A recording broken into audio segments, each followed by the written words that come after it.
En esencia, el rector Pablo Vanegas, exteriorizando, entendemos lo que se trató y decidió en el Consejo Universitario, en también el marco de una comisión para investigar este tema que le precedió. Señala que la Universidad de Cuenca no tiene responsabilidad en este tema, que es más bien víctima de los sucesos y deja en manos de la justicia, en manos de la Fiscalía, el seguimiento del mismo. Su opinión, sociólogo Salamé. Buenos días, Gustavo. Un saludo a las y los oyentes de Ondas Azuayas.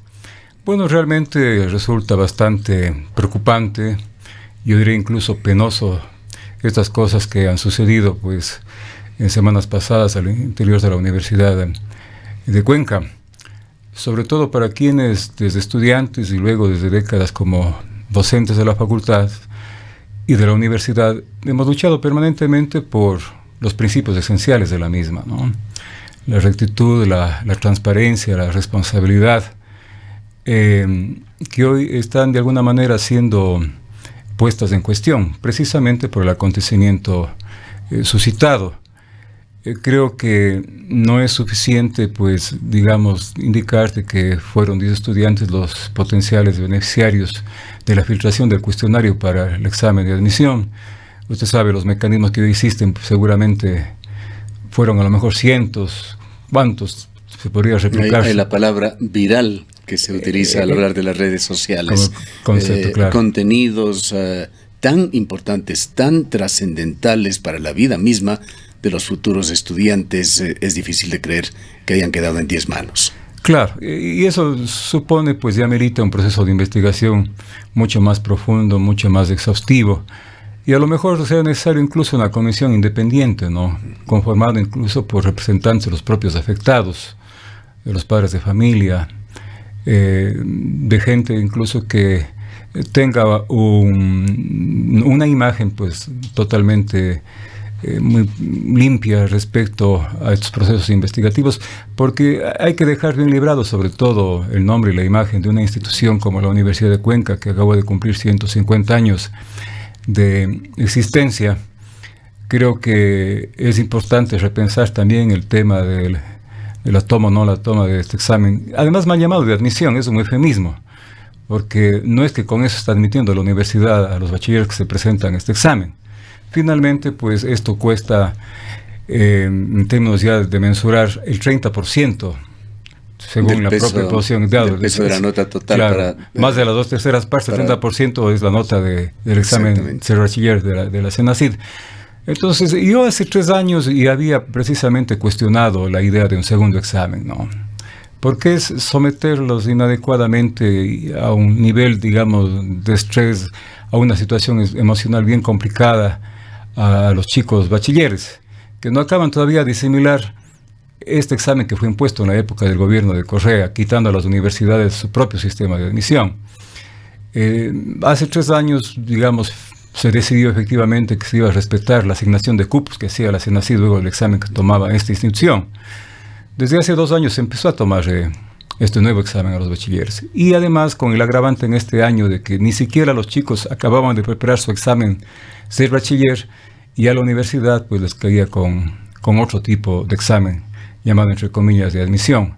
Entonces, yo pienso que el problema de fondo es más bien que el sistema universitario, particularmente la Universidad de Cuenca, haga una acción muy activa para convencer al gobierno de que se devuelvan las universidades, el sistema que funcionó muy bien antes. La universidad sostiene que este examen propio de la universidad, más allá del ser bachiller, es más bien un intento por recuperar autonomía. La autonomía se recupera en tanto en cuanto se quite a la CENACYT, ¿no es cierto?, este rol que lo asumió de ser ellos quienes finalmente decidan el cupo para los estudiantes, y hoy siguen manteniendo pues el 70%, en caso de otras universidades entiendo que es la totalidad. En la Universidad de Cuenca se le permitió asignar el 30%, necesitamos que se asigne el 100% a la Universidad de Cuenca y a todas las universidades del país, para que sean las universidades las que tomen un solo examen, incluso sobre la base, digamos, de un proceso de preparación previo a los bachilleres, este curso propedéutico de nivelación, que en el caso de la Universidad de Cuenca tenía incluso 15 días, un mes de duración. Por ejemplo, en la Facultad de Economía había un curso intensivo, sobre todo de materias relacionadas con las carreras de la facultad, fundamentalmente matemáticas, creo que era alrededor de un mes. Luego de eso, pues los bachilleres daban el examen. Y claro, quienes tenían mayores notas eran los que obtenían el cupo para estudiar las carreras de la facultad. Era un sistema sencillo más bien, porque el estudiante bachiller iba ya con su título de bachiller, con su de identidad, se inscribía y automáticamente estaba inscrito para el curso, digamos, de nivelación. Y al final se tomaba el examen, con todas las prolijidades, cuidados y resguardos que había que hacerlo. Nunca hubo problemas de esta naturaleza. Entonces funcionó bien. Entonces más bien hemos hecho un sistema bastante complicado, a pesar del desarrollo tecnológico que debería facilitar las cosas, ¿no? De esto, cualquiera que sea el mecanismo, lo que se aspira es que sea un mecanismo en donde brille la transparencia, la equidad, la imparcialidad, que no se vea empañado por hechos como los que se han dado, en donde se pone dudas en algo fundamental, que sería la cadena de custodia de qué es lo que se le va a preguntar a los estudiantes, sobre qué materia se les va a evaluar. Claro, es un hecho sin duda, digamos, yo diría complicado y grave por sus consecuencias e impactos a la imagen institucional. Y no es la primera vez que la universidad sale, digamos, a la picota con problemas a su interior, ¿no? Recordemos todavía con la Defensoría del Pueblo. Claro, recordemos el tema también que hubo ya hace un buen tiempo de conflictos hechos públicos entre el rector y la vicerrectora, ¿no es cierto? Por haber cuestionado funciones de la segunda a bordo, digamos, de la dirección de la universidad. Entonces, son cosas de las que se comentan, ¿no?, afuera y adentro, y que no están bien, y que merecen efectivamente, pues, repito, creo que una investigación no solamente desde el ámbito estatal penal, en este caso la Fiscalía, sino de la propia universidad. Claro, ¿quién o quiénes fueron los que filtraron los cuestionarios? De orden académico. Claro. Hay problemas académicos que la universidad tiene que resolver. Claro, entonces no se puede, digamos, escabullir la responsabilidad y decir ya eso lo resuelve la Fiscalía, es un asunto que no es completo, es un asunto externo, ¿no?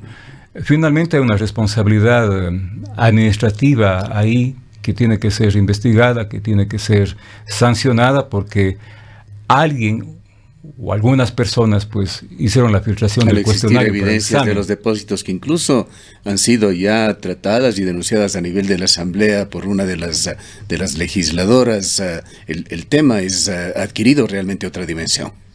Sin duda, y esto puede más bien seguir complicándose, ¿no? Como instancias nacionales que usted se refiere, Gustavo, pues están ya personándose de este problema. Janine Cruz es la legisladora que decía tener Lojana, claro, en sus manos incluso los depósitos, las cuentas a las cuales se había realizado.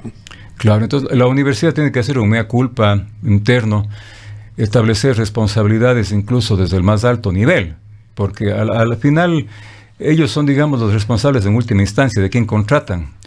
No hay el sistema adecuado de regulación, de vigilancia, de control respecto a sus subordinados. Entonces es un tema institucional y que hay que asumirlo, digamos, con todas las consecuencias. En función de que esto quede absolutamente esclarecido, las sanciones sean internas a los responsables y que la Fiscalía también cumpla el rol y su papel respecto, digamos, ya a la parte penal que corresponda en estos casos aplicar, ¿no? Por la Entendemos situación. Que esto ya por una situación de cronogramas y de organización interna hay una renovación del Consejo Universitario que se encuentra en marcha. Cabe indicar que parte de las normas que impuso el correísmo fue una estructura totalmente piramidal de la universidad, en la cual el rector elige a sus decanos, que son aproximadamente el 50% del Consejo Universitario. El resto lo integran representantes de organismos internos de otros estamentos de la universidad, y por allí está también una cantidad importante que representa a cada una de las facultades de representantes docentes. ¿Cómo marcha ese proceso?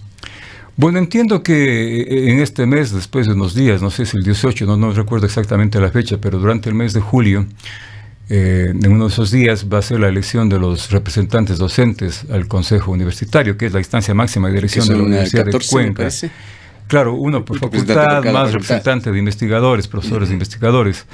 Entonces, hay una renovación, digamos, parcial, pero creo que es la mayoría de miembros del Consejo Universitario, porque además, en el caso de la Universidad de Cuenca, integran este organismo, pues, los decanos, como usted señala, finalmente designados por el rector, aunque se conserva la formalidad de una elección por ternas por parte de las diversas facultades.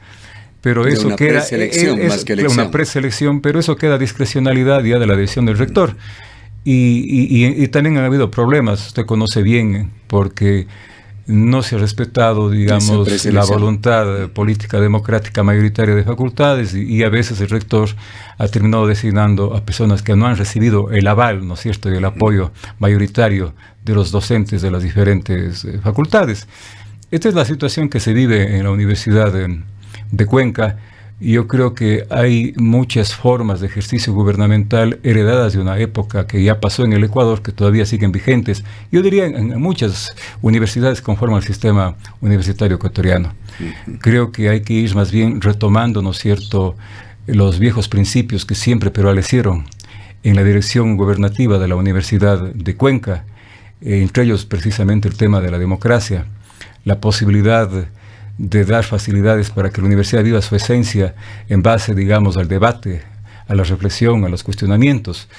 La universidad, yo siempre he reiterado, no es una empresa, ¿no?, donde el rector, quien quiera que sea un gerente, donde los decanos sean una suerte de jefes departamentales y los docentes sean empleados.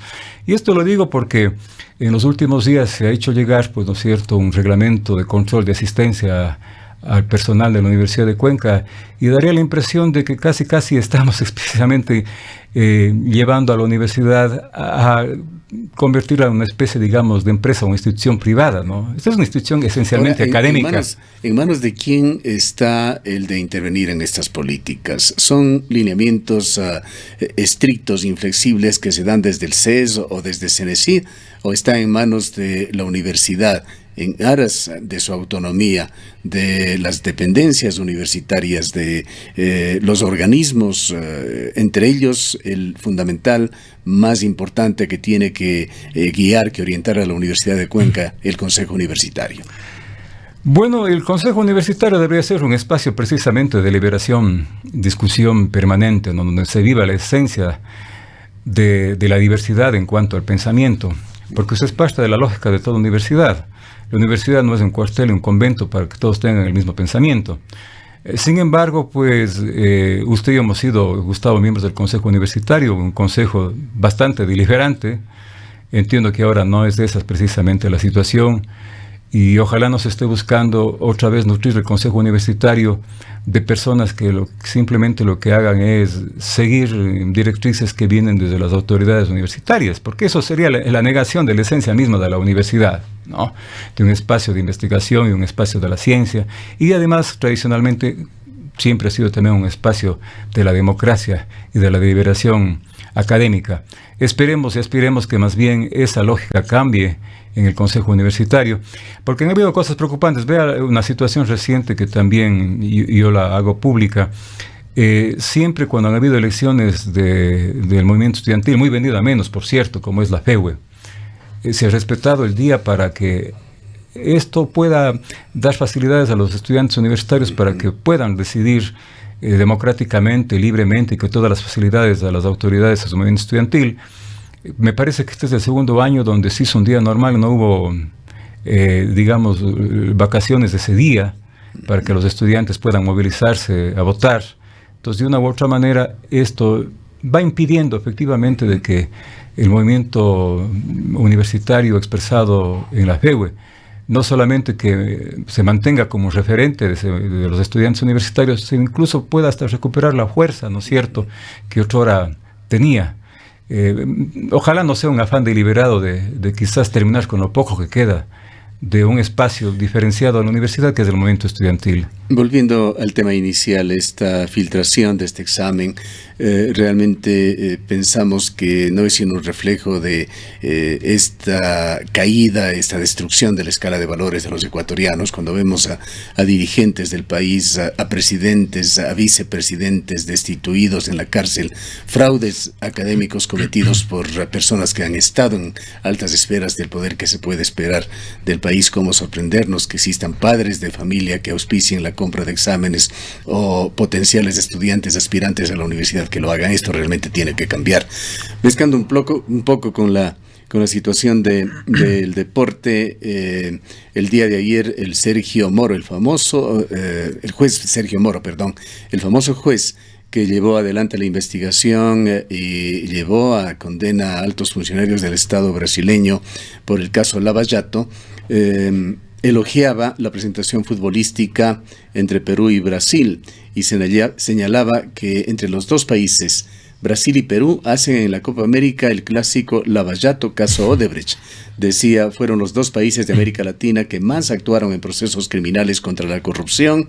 Hubo intensa cooperación de Brasil con Perú. Los dos países ganaron. Pena que en el fútbol solo puede ganar uno, decía Moro, resaltando la acción que han tenido los estamentos de justicia tanto en Brasil como en Perú en investigación de casos de corrupción. Y Ecuador, lamentablemente, quedó último en la Copa América y va a la saga también en la investigación de los casos de corrupción.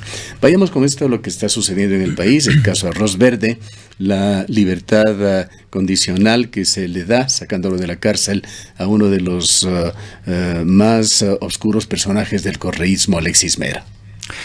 Quizás como colofón de lo que estábamos hablando hace un rato, yo diría efectivamente en el país estamos viviendo una cultura de la trampa, ¿no? Exacerbada, una cultura de la corrupción, pero creo que instancias como la universidad deberían ser el ejemplo de otra cosa, de una cosa diferente, ¿no? Y hay que trabajar definitivamente en eso. Respecto al tema del dictamen que cambia las medidas cautelares a Alexis Mera, me parece que, bueno, si lo enfocamos desde una visión del posicionamiento político, efectivamente podríamos hacer una crítica que no dejaría precisamente por eso, desde el ámbito de lo político, de ser sesgada. Yo creo que los jueces tenían la posibilidad efectivamente de cambiar la medida cautelar. Se ha dictaminado una prisión domiciliaria, porque la interpretación que se ha dado es de que se ha declarado la libertad de Alexis Mera. No está libre Alexis Mera, tiene prisión domiciliaria, incluso con resguardo policial. Entiendo también que está haciendo uso de un grillete. No me parece que sea una cosa como para escandalizar, ¿no es cierto?, hacer eso un tema de discusión política que permita a lo mejor reensombrecer otros temas que son claves y que están discutiendo estos mismos días en el país. El proceso judicial sigue contra Alexis Mera. Si es que hay algún error procedimental que alegaba, me parece, la fiscal, tiene que establecerse un reclamo en ese nivel, ¿no? Bajo esa lógica, pero empezar ya a pedir, como lo hacía Correa, de que actúe el Consejo de la Judicatura para destituir a los jueces porque no les gustó una sentencia, me parecería entonces que estamos otra vez volviendo precisamente a esa lógica perversa con la que se actuó en el control de la justicia en la época del correísmo. No hay que hacer mucho aspaviento, y repito, pues, de esta medida que han tomado los jueces, ¿no? Y el proceso definirá efectivamente su culpabilidad o no. Creo lo que reclama, sin embargo, la Fiscalía General del Estado es que no se le dio la posibilidad de participar en los debates o en la presentación de pruebas y de argumentos antes de la decisión de los jueces. Por eso digo, habría que hacer el reclamo o apelación, habría que ver cuál es el término jurídico exactamente, pero lo que estaban pidiendo también, digamos, en una rueda de prensa con el Contralor y en un representante de la Procuraduría, era la sanción a los jueces por haber dictaminado de esa naturaleza. Y la forma en la que políticamente se prestó eso, que se ha decretado la libertad de Alexis Mera, no son las cosas precisamente de esa manera, vistas con objetividad, ¿no? Porque ahora en la polarización que vive el país, hay mucho la tendencia también a perder la objetividad. Pero hay que esperar también que ese arresto domiciliario sea arresto domiciliario, no se permita la fuga de un personaje más. Ya va cerca de 2 decenas de personas que no enfrentan a la justicia, que la evaden. Claro, sin duda un poco el contexto se ha prestado precisamente para que haya un recelo y de dudas respecto a estas cosas, pero si hablamos de reinstitucionalizar el país, eso supone que hay que respetar decisiones que toman los jueces, que seguramente a veces pueden ser polémicas, como el mismo caso de hace algunos días respecto al matrimonio igualitario, ¿no? Que también se estaba ya pidiendo la destitución de los jueces de la Corte Constitucional, que jurídicamente tampoco es posible hacerlo.